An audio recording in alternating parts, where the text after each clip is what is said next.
వృశ్చికం వారికి గనక చూసుకున్నట్లయితే ఇక్కడ వృశ్చిక రాశి వారికి గ్రహణం 9వ స్థానంలో జరుగుతుంది.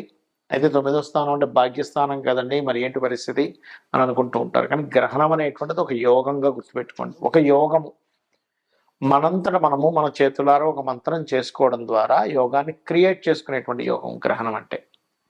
మరి మీకు ఎలా ఉండబోతుంది, ఏ దేవతారాధన చేయాలి, ఎటువంటి విషయాల పట్ల మీరు జాగ్రత్తగా ఉండాలి అనేటువంటి అంశాలు చెప్తుంది నేనైనప్పటికీ చెప్పిస్తుంది సాక్షాత్ లలిత అమ్మవారిగా భావిస్తూ ఆ లలితాంబిక అమ్మవారి యొక్క అనుగ్రహం మీకు పరిపూర్ణంగా కలగాలని మనస్ఫూర్తి కోరుకుంటూ, భాగ్యస్థానంలో గ్రహణం పట్టేటప్పుడు ఎప్పుడైనా సరే ముఖ్యంగా కొన్ని విషయాలు చాలా జాగ్రత్త తీసుకోవాలి. ఏమిటది? పెద్ద మొత్తంలో ధనాన్ని ఎవరికైనా మీరు బ్యాంక్ ట్రాన్స్ఫర్ చేస్తున్నారు, అటువంటి విషయాల్లో ఖచ్చితంగా జాగ్రత్త వహించాలి. రెండవది తండ్రి గారి ఆరోగ్య విషయంలోని. మూడో పాయింట్ వాహనం మీద ఆన్ రోడ్లో లేకపోతే ఏదైనా వాహనం మీద ప్రయాణం చేసేటప్పుడు దూర ప్రాంతాలకు వెళ్ళేటువంటి విషయాల పట్ల జాగ్రత్తగా ఉండాలి. కొన్నిసార్లు కొంతమంది కపట గురువుల దీంట్లో కూడా పడవలసి వస్తూ ఉంటుంది. అంటే ఎవరో ఏదో చెప్పారు, వాళ్ళు కొన్ని మిమ్మల్ని రాంగ్ డెసిషన్స్, రాంగ్ రూట్ వైపు తీసుకెళ్లేటువంటి ఛాన్సెస్ ఉంటాయి. కాబట్టి ఆ యొక్క విషయంలో జాగ్రత్తగా ఉండండి. అదేవిధంగా మరొక విషయం ఏంటంటే ఇక్కడ గమనించినట్లయితే ఈ గ్రహణ సంబంధించినటువంటి అంశంలో ప్రధానంగా 9వ స్థానంలో ఉన్నప్పుడు మీరు హైయర్ ఎడ్యుకేషన్ విషయంలో కూడా కొన్ని రాంగ్ డెసిషన్స్ తీసుకుంటారు. అంటే ఉన్నత విద్యా విషయంలో చూడండి, ఒక్కోసారి మనం ఒకటి చదవబోయి ఇంకో దానిలోకి వెళ్ళిపోయి అయ్యో ఇది అనవసరంగా తీసుకున్నాను, నాకు ఇది అర్థం కావట్లేదు, తీరా చూస్తేనేమో డబ్బులు కట్టేస్తారు హైయర్ ఎడ్యుకేషన్ కోసం అని. చూస్తేనేమో అది మనకి యోగించదు, ఇబ్బంది పడుతూ ఉంటాం. కాబట్టి హైయర్ ఎడ్యుకేషన్ విషయంలో అంటే డిగ్రీ అయిపోయింది, దాని తర్వాత ఇంకొంచెం పీజీ లెవెల్లో చేస్తూ ఉంటాం. నిర్ణయం తీసుకునేటప్పుడు చాలా జాగ్రత్తగా ఉండండి. అయితే మీరు చేయవలసిన దేవతారాధన ఏమిటి? కాలభైరవుడి యొక్క అష్టకము లేదా దక్షిణామూర్తి యొక్క ఆరాధన చేయండి, గుర్తుపెట్టుకోండి. అయితే మన ఇండియాలో గ్రహణం లేదు, దానిలో ఎటువంటి సందేహం లేదు.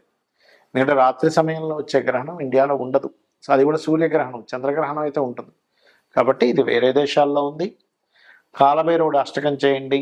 వీలైతే మీరు బెల్లముతో చేసినటువంటి పదార్థాన్ని గ్రహణం తర్వాత రోజు పంచినా కూడా చాలా చక్కటి ఫలితాలు మీకు రావడం జరుగుతుంది. అయితే ఇది ఏ ఏ దేశాల్లో ఉంది గ్రహణము అని చెప్పి చూసుకున్నట్లయితే మనకి గ్రీన్లాండ్,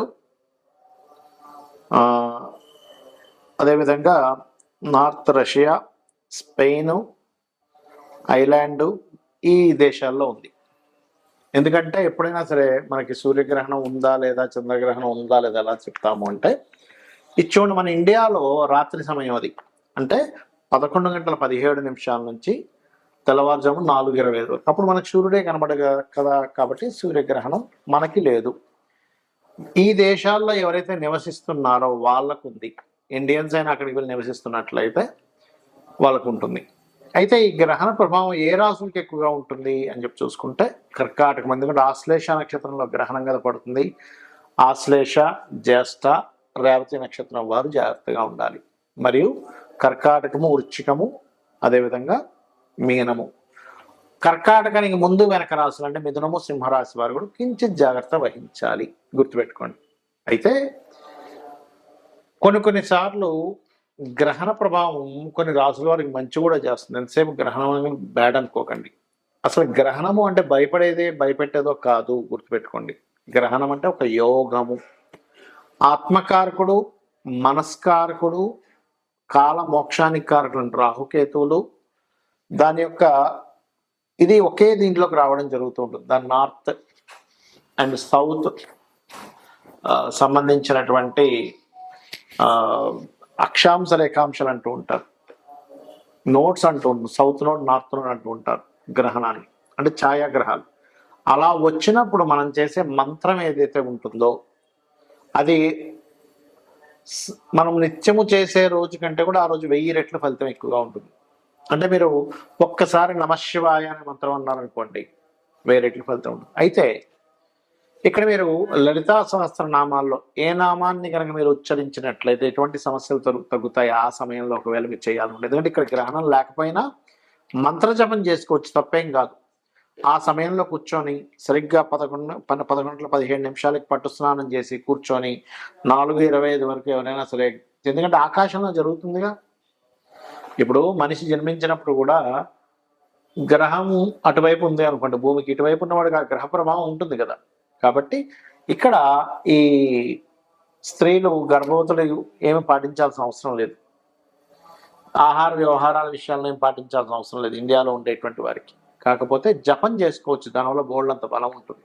ఇప్పుడు వివాహం అవ్వట్లేదు అనుకుంటున్నారు అనుకోండి, అప్పుడు ఓం కామేశబద్ధ మాంగళ్య సూత్ర శోభిత కందరాయ నమః నమ్మకంగా చేయండి, ఖచ్చితంగా పనిచేస్తుంది.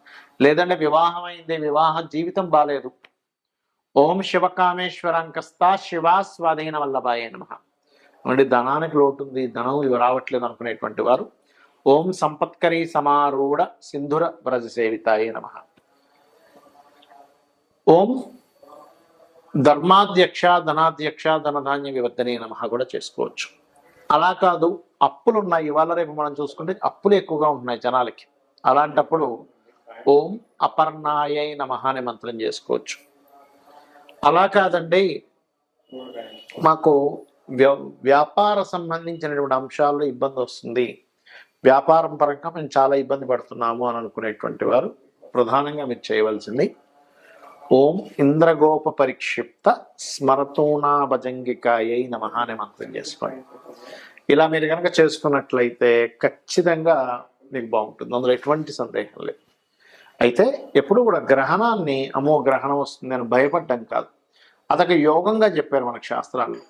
కాబట్టి ఆ అద్భుతమైన యోగం, ఎందుకంటే ఒక మంత్ర జపం ఏదైతే ఉంటుందో ఆ మంత్ర జపము చేయడం ద్వారా మన పూర్వజన్మ కర్మ తగ్గుతుంది.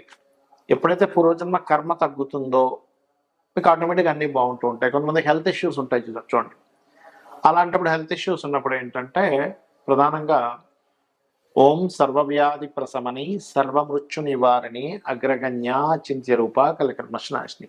ఇప్పుడు నేను ఒక్కొక్క రాశికి ఒకటి చెప్పుకుంటూ వచ్చాను. ఆ రాశి వారు ముఖ్యంగా గ్రహణం రోజు నుంచి 41 రోజులు ఆ యొక్క విషయాల్లో జాగ్రత్తగా ఉండాలి. 41 రోజులు, లేదా ఒక్కరోజు కాదు. అదేవిధంగా దానాలు ఏమి ఇవ్వాలో చెప్పాను నేను మీకు. మరొక విషయం ఏంటంటే, ఏమండి నాకు రాశి తెలియదు, ఏమీ తెలియదండి, కానీ గ్రహణ ప్రభావం నా మీద ఉంటుందా అంటే, మీరు ఆ సమయంలో మీ ఇష్టదైవాన్ని స్మరించుకోండి, సరిపోతుంది. రాశి తెలియదు అన్నప్పుడు పేరుతో చూసుకోవడం, పేరుతో చూసి గ్రహణం పడుతుంది అనుకోవడం అనేటువంటిది కరెక్ట్ కాదు. మీ జన్మ వివరాలు సరిగ్గా ఉంటే అప్పుడు మాత్రమే మీ గ్రహణం లగ్నం నుంచి కానీ రాశి నుంచి కానీ ఎక్కడ పడుతుంది, దానివల్ల కలిగే ఫలితాలు ఏమిటనేటువంటి చూసుకోవాలి, గుర్తుపెట్టుకోండి. అలాగే ఇంకొక విషయం ఏంటంటే, గ్రహణ సమయంలో ఎవరికైనా కానీ సన్ కనుక వీక్గా ఉన్నాడు అంటే ఆత్మకారుడు వీక్గా ఉండి వాళ్ళకి కొన్నిసార్లు పిశాచ యోగాలు అంటారు. అంటే చూడండి, కొన్నిసార్లు నిర్మానుషమైన ప్రదేశాలు వెళ్ళినప్పుడు వాళ్ళు భయపడతారు, లేకపోతే ఏదైనా రోడ్డు మీద వేసినటువంటి నిమ్మకాయలు పసుపు కొమ్ము లాంటివి తొక్కడం జరుగుతుంది, లేకపోతే మిట్ట మధ్యాహ్నం కూడా వెళ్ళకూడదని చెప్తూ ఉంటారు మన శాస్త్రంలో. అంటే సరిగ్గా 12 గంటలు బయలుదేరకరా, బయటికి వెళ్ళకరా అంటూ ఉంటారు. లేదా సరిగ్గా అర్ధరాత్రి అప్పుడు చీకటిగా ఉన్నప్పుడు అమావాస్య సమయాల్లో, ఎందుకంటే ఇది అమావాస్య. ఈ అమావాస్య నాడు మన ఇండియాలో అయినా ఫారిన్ కంట్రీస్లో అయినా ఈ గ్రహణం కరెక్ట్గా మనకు అర్ధరాత్రి సమయంలో 11:15 నుంచి 4:25 మధ్యలో పడుతుంది. కాబట్టి దయచేసి బయట నిర్మానుషమైన ప్రదేశాలకు వెళ్ళకండి. ఇక్కడ కొన్ని నెగటివ్ ఎనర్జీస్కి శక్తి పెరుగుతుంది, దాని ద్వారా మీరు అనవసరంగా ఇబ్బంది పడతారు. శ్రీమాత్రే నమః.